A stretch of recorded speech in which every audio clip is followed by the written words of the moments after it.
Hello viewers, आज हम जानेंगे कि हल्दी के पौधे को किस तरह से हार्वेस्ट किया जाता है ना। देखिए, ये जो मेरा छोटा सा एक हल्दी का प्लांट है, जब काफ़ी मैच्योर्ड हो चुका है, 1 साल का हो गया है और ये देखिए इसके पत्ते भी पीले पड़ने लगे हैं और इसके देखो नीचे जो है हल्दी बनकर कितनी अच्छी तरह से तैयार हो गई है और ये हल्दी इतनी अच्छे से तैयार हो गई कि बाहर तक भी इसकी जो है राइज़ोम्स बाहर आ गए हैं ना। देखिए इसके ट्यूब्स बाहर दिखने लगे। अब हम ये जानेंगे कि इसे हम किस तरह से हार्वेस्ट करते हैं, है ना।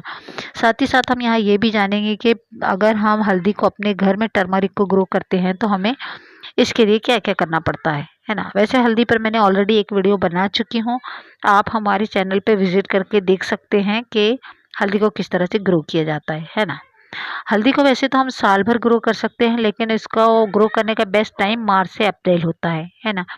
हल्दी उगाना जो है एक बहुत ही पेशेंस का काम है, क्योंकि इसे काफ़ी टाइम लगता है, 8 से 10 महीने और कभी-कभी 1 साल भी हो जाते हैं। देखिए मेरा ये जो हल्दी का प्लांट है, कितना मोटा और कितना सख्त है और इसके पत्ते भी देखो अब पीले पड़ने लगे हैं और अब इनकी हार्वेस्टिंग का टाइम आ गया है। देखिए कितनी मोटी-मोटी इसकी डंठल हो गई है ना।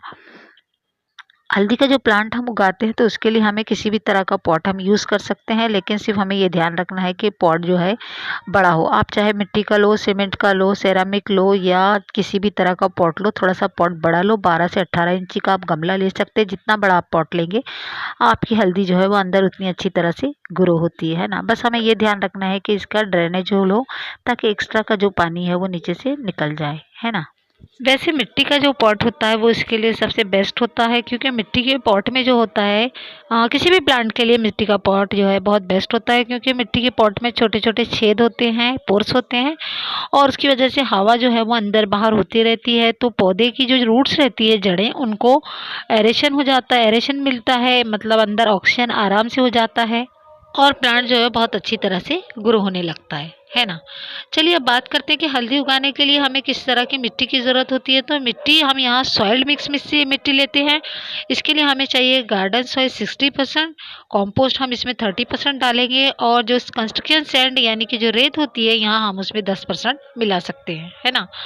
हल्दी को बोते वक्त जो हमें सिर्फ इस बात का ध्यान रखना है कि हल्दी 3 से 4 इंच अंदर गहराई में बोना होता है और इसके राइजोम्स के बीज अगर ना हम ले रहे हैं वो स्प्राउटेड हो तो बहुत जल्दी इसकी ग्रो हो जाती है, और नहीं तो फिर इसे उगने में 3 से 4 हफ्ते तक लग सकते हैं। और जब भी हम हल्दी को उगाएं तो इसके राइजोम्स में 2 से 3 इंच की दूरी ज़रूर रखें, है ना। चलिए अब बात करते हैं खाद की। तो इस पौधे को अच्छी तरह ग्रोथ करने के लिए आप इसमें सड़ी हुई गोबर की खाद जो है, काउ डंग कंपोस्ट, आप इसे दे सकते हैं। आप इसे हर महीने मुट्ठी भर गोबर की खाद को आधा लीटर पानी में भिगोकर इसे डाल सकते हैं, है ना। चलिए अब बात करते हैं पानी की कि हल्दी के पौधे को कितना पानी देना चाहिए। तो हल्दी के पौधे को हर 1 दिन आड़ में पानी देना चाहिए, यानी कि अल्टरनेट डे पर, क्योंकि इसके पौधे को काफ़ी पानी की ज़रूरत होती है ना। और अगर आपके यहाँ ऐसा टेम्परेचर हो कि 30 से 40 डिग्री के टेम्परेचर में आपका हॉट क्लाइमेट चलता हो, तो आप इसे रोज़ाना पानी देना चाहिए, क्योंकि ये वाटर लविंग प्लांट होता है और बहुत जल्दी ये ड्राई हो जाता है ना। चलिए अब बात करते हैं धूप की कि इसके पौधे को कितनी सनलाइट की ज़रूरत होती है। तो हल्दी का जो पौधा होता है वो फुल सनलाइट में बहुत अच्छी तरह से ग्रो होता है, इसे फुल्ली सनलाइट की ज़रूरत होती है।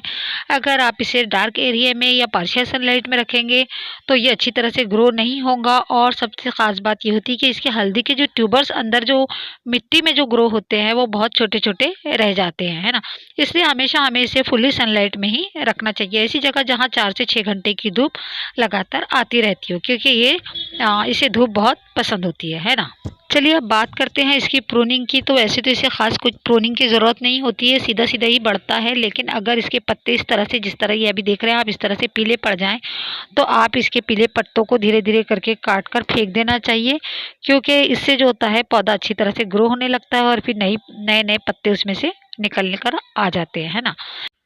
चलिए अब बात करते हैं हार्वेस्टिंग की कि इसे कब हार्वेस्ट करना चाहिए। तो हल्दी का जो पौधा है अपने आप ही ये ऐसे कुछ सिग्नल्स देने लगता है कि हमें समझ लेना चाहिए कि अब इसके हार्वेस्टिंग का टाइम आ गया है। वो होता यूँ है कि हम चाहे इसे कितना भी पानी दें, अच्छी धूप में रखें या सब कुछ करने के बाद भी अपने आप इसके पौधे जो इस तरह से आप देख रहे हैं ये पीले पड़ने लग जाते हैं और पौधा अपने आप मुरझाने लगता है। तो हमें समझ लेना चाहिए कि पौधा मैच्योर हो गया है, अंदर जो है हल्दी के राइजोम्स बनकर तैयार हो गए हैं and it's time to harvest. जैसे कि आप ये देख रहे हैं, ये मैंने इसे ऐसे ही छोड़ दिया है, कुछ दिन के बाद ये जो है पौधा पूरी तरह से सूख जाएगा, तब हम इसके अंदर से हार्वेस्टिंग करेंगे। उसकी मैं अलग से आपको वीडियो ज़रूर बनाकर बताऊंगी कि हम किस तरह से इसे हार्वेस्ट करते हैं।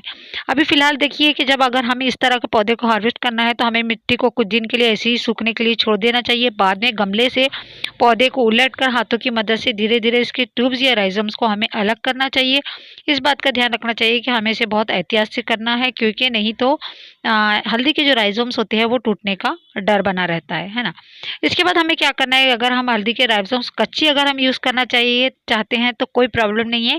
देखिए, अगर हम इसका पाउडर बनाना चाहते हैं तो हमें हल्दी के जो राइज़ोम्स होते हैं इसे छोटे-छोटे बारीक-बारीक टुकड़ों में काट लेना चाहिए और फिर उसे किसी अच्छी सूखी धूप में, तेज़ धूप में इसे हमें सुखा लेना चाहिए। जब ये अच्छी तरह से सूख कर खनकर हो जाए तो तब हमें इसे मिक्सर ग्राइंडर में पीस कर इसका पाउडर हम बना सकते हैं। तो बस इस तरह से हम अपने घर बैठे अपने हल्दी का ऑर्गेनिक पाउडर अपने हाथ से बना सकते हैं, है ना? तो बस आज की वीडियो में इतना ही। मिलते हैं फिर किसी नई वीडियो के साथ। तब तक के लिए thanks for watching. God bless you. Bye bye.